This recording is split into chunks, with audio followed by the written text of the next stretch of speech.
kuule vaata, me teil on viimasel ajal moes need kampiaaniad. Noh, kampiaaniad, no need ooktööliikte kuud. Ütelda üks kuu, noh, sa pead naeratama, toine kuu ei tohi, eks ole. Üks kuu võid otse sõita autoga, teine kuu pead kellelgi otse sõitma. Siukest kampiaaniat, no me teil iga kuu oli ka Uduvers oma kampiaania. Novembris meil oli siuke, noh, viisaka söömise kampiaania, kui ta kahvel nuga pius hoida ja et suppi süües ei tohi luristada. Ja siis ütel, supitaldrik sul ees on, siis lükka ikka väljapoole supitaldrik, miks pärast su obad püksid peavad märjaks saada. Partneri võib kah selle maksu saada. Siis detsember oli meil jälle tuletõrjujate kampiaania. Ma ütles sulle ausalt, selle kampiaania ajal põles me Uduvere Pritsimaa ja maani maa ka. Jah, ainuke asi, mis me päästa suutsime, olid ordenid Aruka Pritsi tegevuse eest. Need teeme välja. Ja kas sa tead, kossutada ka ei saanud, seepärast polnud vett. Üks mammi oli sinna tuletõrjujate reservaari oma kapsad autam pannud. Ja siis oli me teil jälle koduse tehnika soetamise kampiaania oli.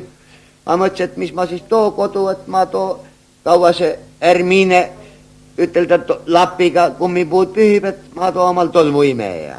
No vaata, ja siis ma tõi koju selle tolmuimeja, kas sa tead, ja nii kui ma stepsli auku pissin, kas sa tead, kus kokkus mööda tuba ringi ulkuma nii kui tarmunud siil.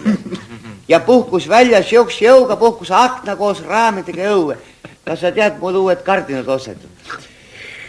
Toh, ma olen vana tehnika mees, ma sai küll aru, et jodal miski viltu on, võib-olla, et see londi otsa valepidi sees. Ma vahet see londi otsa ringi ja mõtle, siis hakkas sissepoole imema. Tõmbas põrandalt mu sossid, siis tõmbas teisest toast ümber nurga, nii kui vene vintpüss, tõmbas mu püksid koos raksidega sisse. Ja nii kui Hermine suurt kummipuud neelama hakkas, ma sai jälle londi otsas kinni, vahet see ringi. Ja kas sa tead, siis hakkas välja ajama mul siukest öbepaberitükki ja värvilist prahti ja kõik see õljus mu toas ringi. Ma sai lõpuks aru, et see vale massin viisin poodi tagasi. Ossa jeerum, kus müüja läks prink, ütles, mees peab teadma, mis mees ostab. See pole elu ilmas olnud tolmu imeja. See on söndimis saati olnud köögikompain. Et see siuke pane ühest otsast tuurmaterjal sisse, siis teist poolt tulevad kotletid välja. Ja tolmu hakkab, no võib-olla hakkab, ma pole päris kindel, no võib-olla hakkab väheke tolmu võtma siis, kui su kodune köök on toidukraamist nõnna tühjaks pubatud, muud võtta pole.